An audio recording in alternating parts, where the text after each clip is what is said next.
Channel BC pharmacist baby. मेरा नाम है बेबी और आज का हमारा टॉपिक है अपेंडिक्स।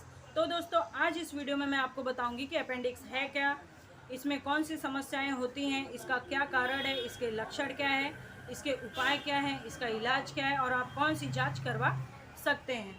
क्योंकि दोस्तों अपेंडिक्स के बारे में पता होना बहुत ज़्यादा ज़रूरी है, क्योंकि अगर इसका सही समय पर इलाज नहीं हुआ तो आगे कैंसर होने का समस्या होता है। तो अगर आप मेरे चैनल पर नए हैं तो प्लीज़ मेरे चैनल को कर ले सब्सक्राइब, वीडियो को करें लाइक, शेयर, बेल आइकन दबा के नोटिफिकेशन बेल को ऑल करें ताकि ऐसी मेरी नई नई वीडियोस आपको मिलती रहे। तो अपेंडिक्स है क्या? तो अपेंडिक्स एक 3 से 4 इंच लंबी पतली सी ट्यूब होती है जो कि हमारे आंत का ही एक टुकड़ा होता है, यानी कि इंटेस्टाइन। और ये हमारी छोटी आंत और बड़ी आंत के बीच में होती है, यानी कि स्मॉल इंटेस्टाइन और लार्ज इंटेस्टाइन के बीच में होती है। और ये शरीर के दाहिने निचले हिस्से में नीचे की तरफ होती है। जब किसी व्यक्ति को लंबे समय से पेट में दर्द, एसिडिटी या पेट में इन्फेक्शन की समस्या होती है तो इससे आंतों में सूजन आ जाती है जो अपेंडिक्स के दर्द का कारण बनती है। अपेंडिक्स का हमारे शरीर में क्या काम है, इसकी अभी तक कोई ऑफिशियल जानकारी तो नहीं है, लेकिन एक सिद्धांत की माने तो जब किसी व्यक्ति को डायरिया हो जाती है तो उसकी वजह से हमारा जो पाचन तंत्र होता है वो कमज़ोर हो जाता है। तो जो अपेंडिक्स है वो क्या करता है, वो जो गुड बैक्टीरियाज होते हैं उसके लिए स्टोर हाउस का काम करता है। तो जब डायरिया ठीक हो जाती है और तो ये पाचन तंत्र को रीबूट करने का, पुनः सुचारू रूप से चलाने का काम करता है। और कुछ डॉक्टरों का मानना है, कुछ विशेषज्ञों का भी मानना है कि जो अपेंडिक्स है उसका हमारे शरीर में कोई भी काम नहीं है। तो अगर आप सर्जरी करवा के अपेंडिक्स अपने शरीर से निकलवा भी देते हैं तो इससे आपके हेल्थ पे कोई भी असर नहीं पड़ेगा। अपेंडिक्स में 2 कंडीशंस होते हैं। पहला अपेंडिसाइटिस। अपेंडिसाइटिस तब होता है जब अपेंडिक्स में सूजन हो जाती है या फिर इन्फेक्शन हो जाता है या फिर वो टूट फूट जाती है, जिसकी वजह से पेट के दाहिने निचले हिस्से में लगातार दर्द होता है, उल्टी होती है, जी मचलता है।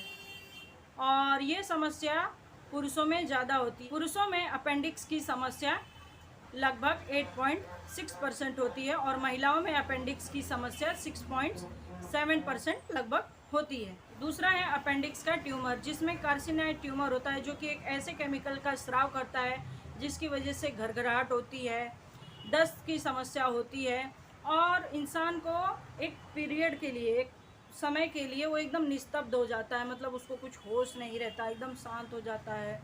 ऐसी समस्या होती है, जी मचलता है, उल्टी होती है, गुर्दे में दर्द होता है। तो ये जो है कार्सिनॉइड ट्यूमर, ये ना धीरे धीरे शरीर में जो है ना अपेंडिक्स में धीरे धीरे ग्रोथ करता है, जिसकी वजह से इसके लक्षण पता नहीं चलते हैं। तो अगर आपको बार बार बुखार आ रहा है, उल्टी आ रही है, बार बार पेट में दर्द हो रहा है तो आप डॉक्टर से इसकी जांच करवाएं, क्योंकि ये जब ये ज़्यादा मात्रा में ये ग्रोथ करने लगता है तो उसकी वजह से कैंसर की भी समस्या होती है। तो दोस्तों अपेंडिक्स होता क्यों है, इसका क्या कारण है? तो अपेंडिक्स आंतों में होने वाले इन्फेक्शन के कारण होता है। फिर अगर आंत में खराब बैक्टीरिया जो होते हैं वो अगर बढ़ने लगते हैं तो उसके कारण भी अपेंडिक्स की समस्या होती है। पेट में कब्ज की समस्या होने की वजह से भी अपेंडिक्स की समस्या होती है। फलों का बीज अपेंडिक्स में अटकने से भी अपेंडिसाइटिस की समस्या होती है। और दोस्तों अगर आप खाने में बहुत ज़्यादा मात्रा में फाइबर नहीं लेते हैं, जंक फूड खाते हैं जैसे कि तेल, मसाला, घी, ये सब ज़्यादा खाते हैं तो इससे भी अपेंडिक्स की समस्या होती है। और अगर खाने को अच्छे से चबाकर नहीं खाते हैं, खाना अच्छे से नहीं पचता है, खाने का कोई कण अपेंडिक्स में जाके अटक जाता है तो उससे भी अपेंडिक्स का खतरा होता है। और अपेंडिसाइटिस क्यों होता है? तो अपेंडिसाइटिस जब अपेंडिक्स के अंदर का हिस्सा ब्लॉक हो जाता है तो अपेंडिसाइटिस होता है।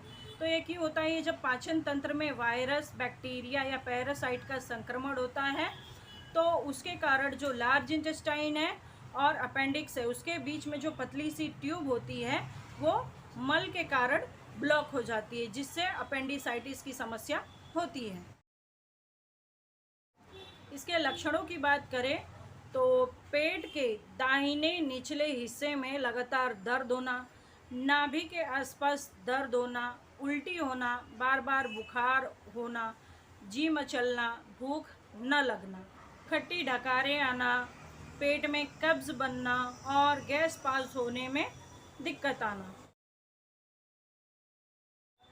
अपेंडिक्स की टेस्ट की बात करें तो अगर आप डॉक्टर के पास जाएंगे तो पहले वो आपसे पूछेगा कि आपको क्या क्या तकलीफ़ है।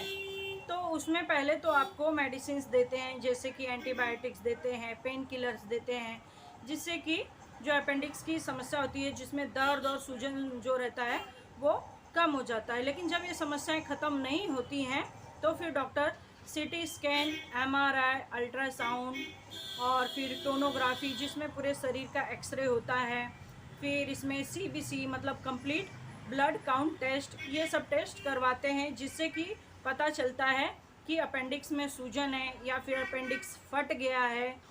तो ये सब इन जांचों से पता चलता है। जैसे कि जो सीबीसी टेस्ट है, कंप्लीट ब्लड काउंट टेस्ट है, इसकी अगर जांच होती है तो इसमें जब WBC यानी वाइट ब्लड सेल इंक्रीज हो गया रहता है, शरीर में बढ़ गया रहता है, तो उससे पता चलता है कि अपेंडिक्स में इन्फेक्शन हो गया है या फिर उसमें सूजन आई है।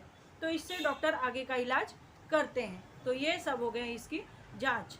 तो इसमें सीटी स्कैन, एमआरआई और अल्ट्रासाउंड, फिर ब्लड टेस्ट करते हैं जिसमें सीबीसी है और टोनोग्राफी, ये सारी जांचें होती हैं। इसके इलाज की बात करें, अपेंडिक्स के इलाज की, तो इसके सबसे अच्छा इलाज है सर्जरी। कि जैसे अगर आपको अपेंडिक्स की समस्या है तो जो भी उसका एक्स्ट्रा पार्ट है उसको डॉक्टर जो होते हैं वो काट के निकाल देते हैं, जिससे आपको आगे कोई भी समस्या नहीं होती है। और इसका पहला तो उपाय ये है कि पहले तो आपको एंटीबायोटिक्स देते हैं। एंटीबायोटिक्स देते हैं जिससे इन्फेक्शन का खतरा कम हो जाए, ख़त्म हो जाए। और फिर एनाल्जेसिक्स मेडिसिन देते हैं, जैसे कि जिससे सूजन और दर्द ख़त्म हो जाए। लेकिन जब एंटीबायोटिक्स और ये पेन किलर से ये सारी समस्याएं नहीं ख़त्म होती है, फिर सर्जरी करना पड़ता है। तो इसका सबसे अच्छा ट्रीटमेंट जो है, इलाज जो है, वो सर्जरी ही है।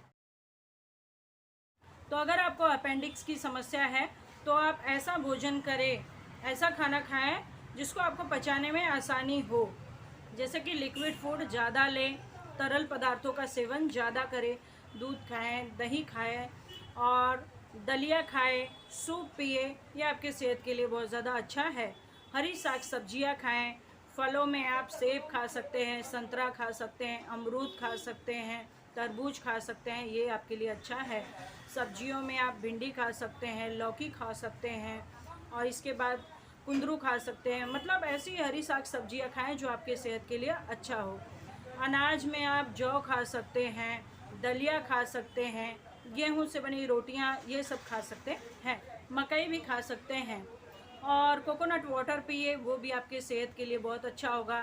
छाछ पिए, छाछ में थोड़ा काला नमक डाल के पिएंगे तो उससे गैस की समस्या नहीं होगी। गाजर खाएं, शकरकंद खाएं, नींबू अपने खाने में शामिल करें।